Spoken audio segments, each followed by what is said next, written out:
चुनावी बॉन्ड मामले में प्राथमिक याचिकाकर्ता एसोसिएशन फॉर डेमोक्रेटिक रिफॉर्म्स यानी कि एडीआर ने गुरुवार को सुप्रीम कोर्ट में एक याचिका दायर की।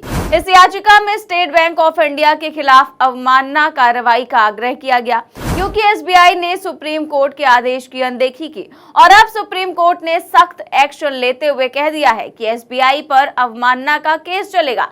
जी हां, खबर देखिए एबीपी न्यूज की। इसमें साफ तौर पर लिखा हुआ है कि चलाएंगे अवमानना का केस। एसबीआई ने इलेक्टोरल बॉन्ड की जानकारी देने में मांगा समय तो बोले सीजीआई चंद्रचूड़। तो सीजीआई चंद्रचूड़ ने साफ तौर पर कह दिया है कि हम अवमानना का केस चलाएंगे। इसके अलावा न्यूज 24 की भी खबर है, आप देखिए, लिखा हुआ है कि एसबीआई ने इलेक्टोरल बॉन्ड की जानकारी देने के लिए एससी से मांगा समय।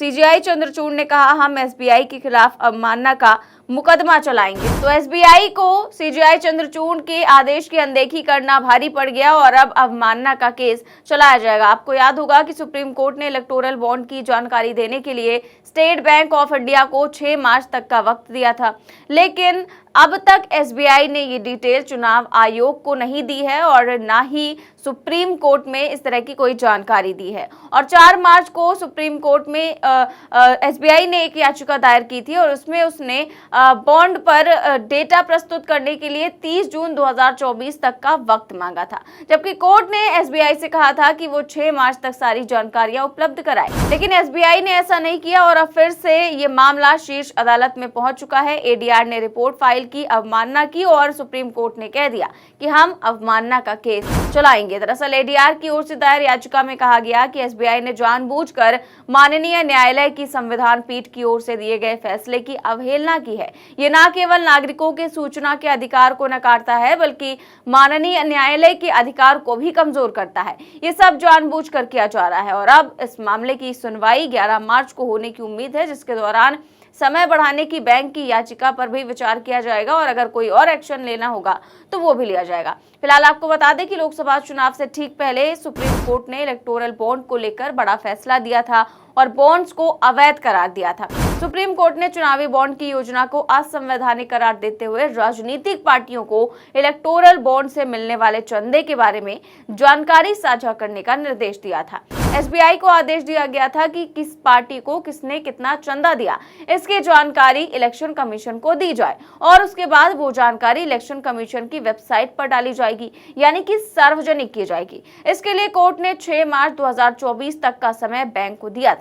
बता दें कि जब कुछ दिन पहले ये जानकारी सामने आई थी कि 30 से ज्यादा ऐसी कंपनियां हैं जिस पर ईडी, सीबीआई आदि जांच एजेंसियों द्वारा कार्रवाई की गई और बाद में उन्हीं कंपनियों ने बीजेपी को चंदा दिया, तो हड़कंप मच गया था। ऐसे में पूरी जानकारी अगर चुनाव से पहले सामने आ जाए तो बीजेपी की पोल खुल जाएगी। इसीलिए एसबीआई ने ये नया गेम खेला और इसको लेकर सुप्रीम कोर्ट का दरवाजा खटखटाया और समय सीमा बढ़ाने की मांग की और एसबीआई ने सुप्रीम कोर्ट में अर्जी दाखिल कर चुनाव आयोग को चुनावी बॉन्ड के संबंध में जानकारी देने के लिए 30 जून तक की मांग की। अब 30 जून तक समय इसलिए मांगा गया क्योंकि उस वक्त तक लोकसभा चुनाव खत्म हो जाएंगे और तब तक बीजेपी अपना काम कर चुकी होगी। तो इसीलिए ये सारा कुछ खेल किया गया और इसको लेकर विपक्ष भी बीजेपी पर और एसबीआई दोनों पर हमलावर है। और क्या कुछ कहा है सुप्रिया सुनेत ने प्रेस कॉन्फ्रेंस करके, वीडियो देखिए।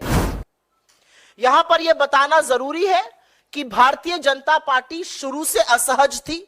2017 में जब यह स्कीम आई और पिछले वित्तीय वर्ष के अंत तक 31 मार्च 2023 तक करीब 12,000 करोड़ रुपए इलेक्टोरल बॉन्ड के माध्यम से पॉलिटिकल पार्टीज को मिले, जिसमें 2/3 अकेले भारतीय जनता पार्टी को मिले।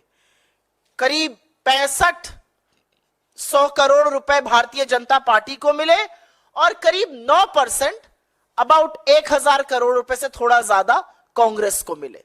तो भारतीय जनता पार्टी चिंतित थी। चिंतित इसलिए थी क्योंकि अगर लोगों का नाम सार्वजनिक हो गया तो पता चल जाएगा कि कौन सा मित्र कितना दे रहा था, क्यों दे रहा था।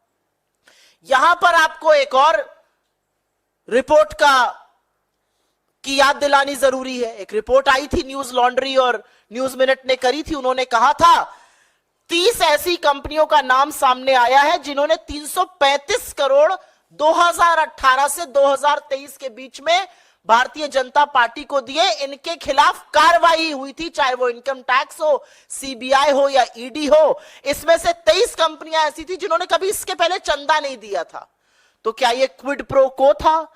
क्या नाम आने से पता चल जाएगा कौन चंदा दे रहा था? क्या नाम आने से पता चल जाएगा किस समय चंदा दिया गया? क्या ये भांडा फूट जाएगा कि चंदा लेकर कौन सी नीति बनाई गई? क्या ये सच सामने आ जाएगा कि चंदा लेकर किसके खिलाफ जांच बंद करी गई? क्या ये सच सामने आ जाएगा कि चंदा लेकर चंदा ना देने पर किसके खिलाफ जांच खोली गई, चंदा लेकर बंद कर दी गई? तो चंदा का भांडा फोड़ हो जाता। इसलिए एसबीआई का कहना है कि हमें 2024 30 जून तक का वक्त चाहिए।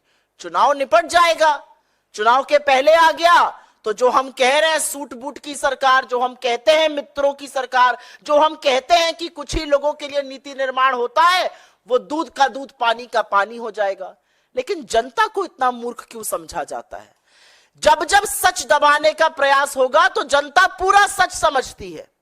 जनता जानती है कि अगर आपके खाते, अगर आपके खजाने एक दो व्यक्ति पैसों से भर रहे हैं तो ये सरकार और इस देश का प्रधानमंत्री उन्हीं लोगों की गुलामी करते हैं, उन्हीं लोगों के लिए नीतियां बनाते हैं।